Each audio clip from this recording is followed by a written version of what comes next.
Guys, if today's story reaches your heart, then hit that subscribe button right now and press the bell icon, because what's coming next is on a whole different level. Smash that like button, let's hit 5OK likes today, or I might just start crying. And don't forget to drop your city in the comments. I want to see how far across the world this story travels. The lantern flickered in the quiet stone-walled room, casting long shadows over the bride who stood trembling before the man fate had tied her to. Her breath caught half fear, half wonder as he stepped closer. The world outside was silent, the hour late, yet her heart pounded loud enough to drown the stillness. This was supposed to be her wedding night, but she had no idea who this man truly was, or why destiny had brought her into the arms of someone who carried both secrets and scars. And by the time she learned the truth, her life would never be the same again. That was the moment her story truly began.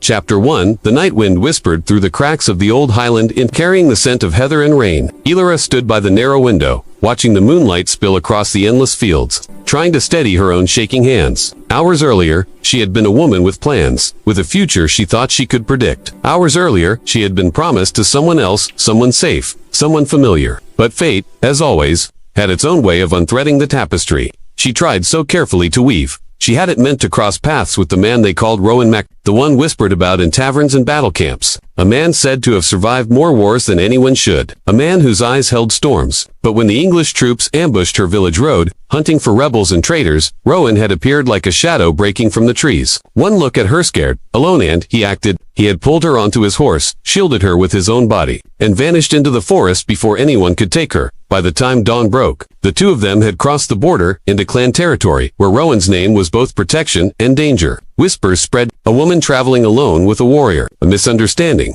Rumors sparked faster than fire on dry wind, and his clan elders, trying to preserve honor and avoid war, demanded an answer. The only answer, marriage. A binding, a union neither of them expected nor asked for. Now, Alara stood in her wedding dress, simple linen, trembling lace, feeling like she had stepped into a dream she hadn't chosen. Rowan stood across the room, tall, quiet, his broad shoulders still dusted with a day's journey. His long hair fell over his temples, and the shadows made his face look carved from stone. He wasn't frightening, but he was powerful, and power itself could be hard to understand.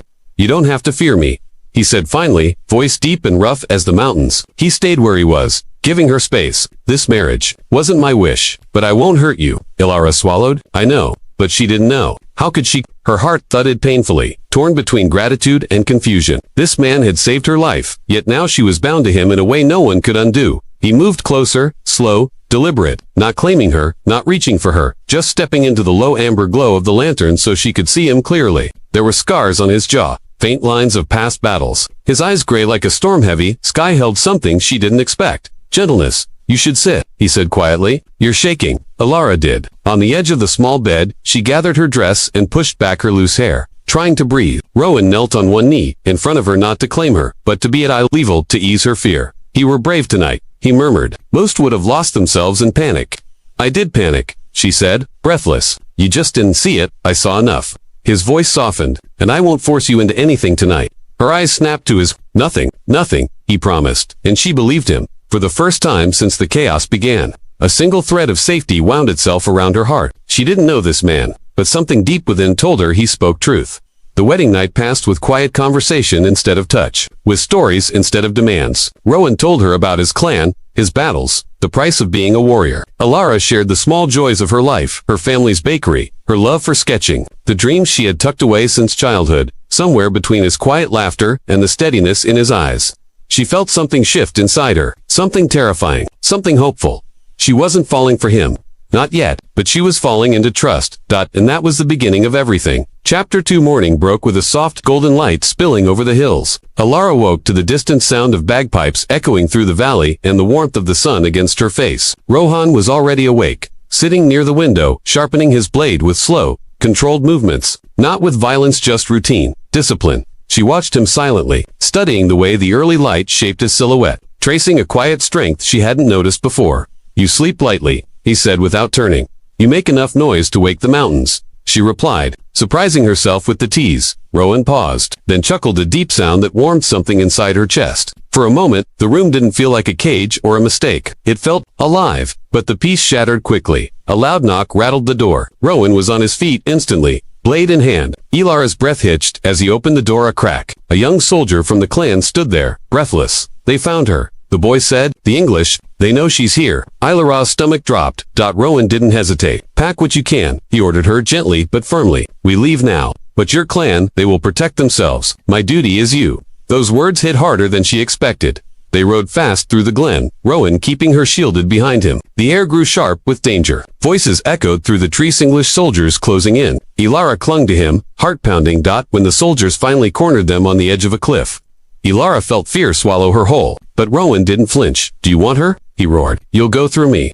20 armed men, one warrior with a bride behind him. It shouldn't have been possible, but Rowan fought with a ferocity carved from years of survival. His body moved like fire, fast, precise, unforgiving. Ilara could only watch as he risked everything to protect her. Every step, every strike, every wound he took proving one thing. He didn't see her as a burden. He saw her as worth fighting for.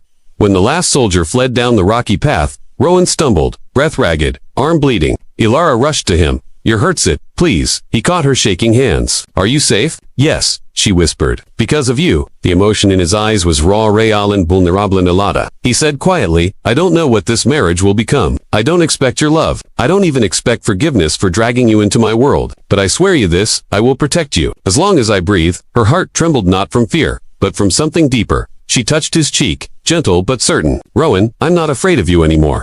Something broke inside him, then something heavy, something long. His hand rose to her face, hesitant, as if touching her might shatter the moment. But she leaned into his palm. Their wedding night had been filled with distance. This moment was filled with choice. Two strangers forced together by fate. Two hearts meeting, not out of duty, but out of something beginning to bloom. They did not kiss, not yet, but they stood close enough to feel each other's breath, close enough to know something had changed forever, and that was the moment Ilara realized. Maybe destiny hadn't trapped her. Maybe it had rescued her. Maybe this was the beginning of a love story she never expected a wedding night to remember. Not because of fear, but because it was the night her heart found a path she never knew she needed.